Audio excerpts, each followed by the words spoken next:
Hello, नमस्ते. कसे आहात सगळे? छान ना? मी पण मस्त आहे. आज एक खूप चांगला प्रश्न आहे. ते प्रश्नात आमचे सबस्क्रायबर म्हणतात, मॅम मी एक विद्यार्थी आहे आणि त्याच्याबरोबर मी एक उत्तम खेळाडू पण आहे. मी चांगला करतो सगळे फील्डमध्ये. नो डाऊट माझे आईबाबांना कौतुक आहे, पण बाकीचे माझे नियर रिलेटिव्हसांना बिलकुल कौतुक नाही. कधी ते एका शब्दानं सुद्धा माझं कौतुक करत नाही. हे मला वाईट वाटते हो. काय करू? असं बरेच लोकांना जाणवत असेल. बाकीचे लोक कौतुक करतात, आपल्या आई बाबा करतात, पण जवळची लोक करत नाहीत. नियर रिलेटिव्स म्हणते. आधी मी एक छोटीशी गोष्ट सांगते, मग सगळी कारणं पण सांगते आणि तू काय करायचं तो पण सांगते. एकदा काय झालं, एक आजोबा होते. त्याच्या नातवाला पण असा प्रश्न पडला होता तुझ्यासारखा. म्हणताना ते आपले नातवाला आपण त्याला जाणून घ्यायला हे करायचं म्हणून काय केलंय, आपलं एक जुनं, खूप जुनं घड्याळ होतं त्यांच्याकडे, तर दिले आणि ते म्हणाले बंगारवाल्याला, आपल्याला माहित आहे आपल्याकडे सगळं नको तर आपण दिलेला घ्यायला येतात. तो कबाडीवालाही म्हणतात, कोण कोण बंगारवाला म्हणतात. त्याला विचार काय किंमत देणार ह्या घड्याळाचं. तो घेऊन जातो, त्याला विचारतो. तो म्हणाला 200 रुपये देईन. तो आजोबांना सांगतो, आजोबा तो बंगारवाला म्हणाला 200 रुपये देतो म्हणून. मग आजोबा म्हणतात, आपल्याकडे अमुक ठिकाणी एक अँटिक वस्तू म्हणजे जुन्या वस्तू वगैरे घेणारं एक दुकान आहे बघ, जाऊन त्यांना विचार काय किंमत करणार आहेत, ते कितीला घेणार. तिथे जातो तो आणि त्यांना विचारतो. ते म्हणतात 2000 रुपये देतो, जुनं घड्याळ आहे, 2000 रुपये देतो. पण मुलगा घरी येतो, आजोबांना सांगतो, आजोबा ते काका म्हणाले 2000 रुपये देतो म्हणून. तसं आजोबा म्हणतात, आता उद्या तू काय करायचं, अमुक अमुक तिथे म्युझियम आहे बघ, ते म्युझियममध्ये जायचं, ऑफिसमध्ये जायचं आणि त्यांना विचारायचं हे तुम्ही कितीला घेता. ओके म्हणाला मुलगा. दुसऱ्या दिवशी तर घड्याळ घेऊन तो म्युझियममध्ये गेला आणि आजोबांनी सांगितले तिथे जाऊन दाखवला. ते सगळं तपासून बघितलं. ते म्हणाले खूप अँटिक आहे, 5 लाख रुपये देतो. मुलगा घरी आला, आजोबांना म्हणाला, आजोबा ते 5 लाख रुपये देतो म्हणतात. आजोबा म्हणाले ठीक आहे. तसा मुलगा म्हणाला, आजोबा हे काय, कोण 200 म्हणतो, कोण 2000 म्हणतो, कोण 5 लाख म्हणतो. आजोबा म्हणाले, मला हे घड्याळ विकायचं नाहीये, फक्त तुला मला हे ज्ञान द्यायचं होतं. प्रत्येक माणूस व्हॅल्यू कुठल्याही वस्तूचा असू देत, माणसाचे असू देत, आपल्याप्रमाणे करतो. कबाडीवाला 200 रुपये म्हणाला, याचे प्रमाणे त्यांना ते घड्याळाची व्हॅल्यू केला. अँटिक वस्तू घेणारा म्हणाला 2000 म्हणून, म्युझियमवाला म्हणाला 5 लाख म्हणून.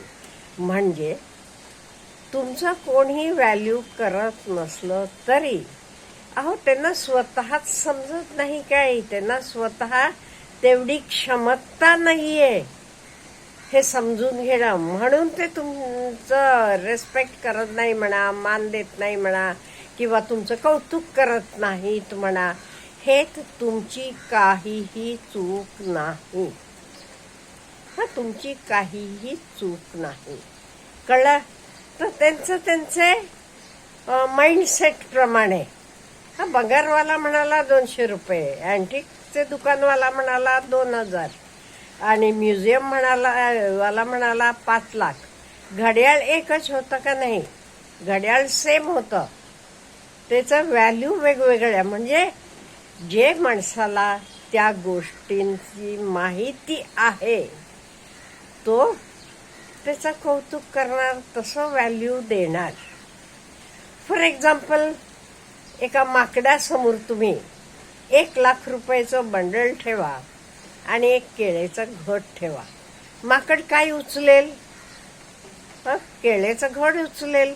त्याला काही 1,00,000 रुपयाची किंमत नाही किंवा व्हॅल्यू नाही किंवा कळत नाही, ज्ञान नाही.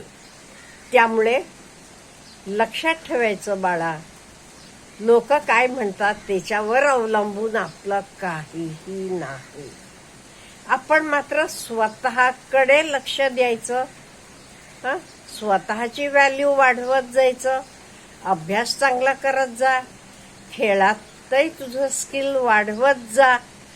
आणि कधी आपण आपल्याकडे बघताना आपल्या नजरेतनं मात्र आपण खाली पडू नये. आपल्या नजरेतनं आपण आपल्याला कायम रेस्पेक्ट असायला पाहिजे हे बघायचं. लोक काय म्हणतात ह्याच्याकडे नाहीये. लोक म्हणजे त्यांचे माइंडसेट प्रमाणे, त्यांचे काय अक्कलेप्रमाणे तुम्हाला व्हॅल्यू करतील. काही त्याचं आपण मनाला लावून घ्यायचं नाही. हे बघा, घड्याळ एकच होतं. कोण 200 म्हणतो, कोण 2,000 म्हणतो, कोण 5,00,000 म्हणतो. म्हणजे इथे आपण वस्तू सेम आहे, इन द सेम वे. आपल्याला माहित आहे आपण करतो तो योग्य आहे. खेळ आपल्याला एक्सरसाइज देते. एट द सेम टाइम तुम्ही चांगलं प्रावीण्य मिळवलात की हे खूप फायदा आहे त्यातनं. आणि आपलं मन पण ॲक्टिव्ह राहते, नको तिथे जात नाही. हॉबी म्हणून पण ती एक गोष्ट खूपच चांगली आहे. आणि अभ्यास तर तुम्ही मन लावून करतो म्हणाला, मला अभ्यास पण आवडतो.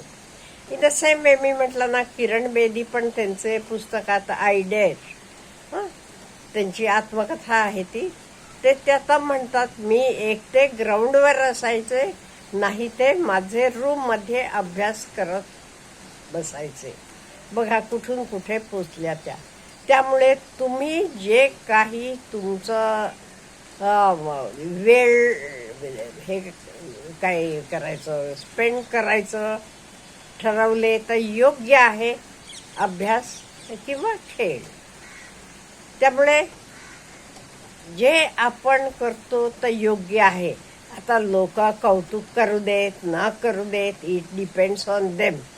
आपण बिलकुल लक्ष द्यायचं नाही. आणि मेन म्हणजे तुम्ही म्हणालात तुमचे आई बाबांना कौतुक आहे, तर बस ना. आणि तुम्हाला माहित आहे तुम्ही काय करता तर योग्य आहे. आणि मी पण तुम्हाला सांगते, योग्य आहे तुमची वाट. अभ्यास पण करा आणि त्याच्याबरोबर तुम्हाला खेळ वगैरे आवडतात तर पण करत जावा. शरीराचं पण व्यायाम होते, मन पण ॲक्टिव्ह राहते, बिझी राहता. नको तिथे जाऊन काही करण्यापेक्षा खूप चांगला आहे हे. त्यामुळे लोकांकडे लक्ष द्यायचं. अहो ते कौतुक केलं काय नाही काय, लोकांचं असंच असते. लक्षात ठेवा, एकदा त्यांना हवं तसं झालं कुठलीही गोष्ट कौतुक करतील, नाही त्यांचे मनाविरुद्ध झाला लगेच खाली पाडतील. त्यामुळे त्या लोकांकडे बिलकुल लक्ष देऊ नका, स्वतःकडे लक्ष द्या आणि स्वतःचं व्हॅल्यू एडिशन करत जावा. म्हणजे day by day in every way I am getting better and better हे वाक्य लिहून ठेवा आणि त्याच्याकडेच लक्ष द्या. बाकी लोकांकडे बिलकुल लक्ष देऊ नका. आणि मी तुम्हाला एक सांगू का, ते तुमच्याकडे दुर्लक्ष करतात, तुम्हाला लक्ष देत नाही म्हणता तुम्ही, हे प्लस पॉइंट आहे. ह्याच्यामुळे तुमचा वेळ वाया जात नाही आणि तुम्ही तुमचं आणि डेव्हलपमेंट करत जाता. त्यामुळे हे फायद्याचंच आहे म्हणून समजा तुम्ही. आणि स्वतःकडे फोकस करा. I wish you all the best. Have a good day.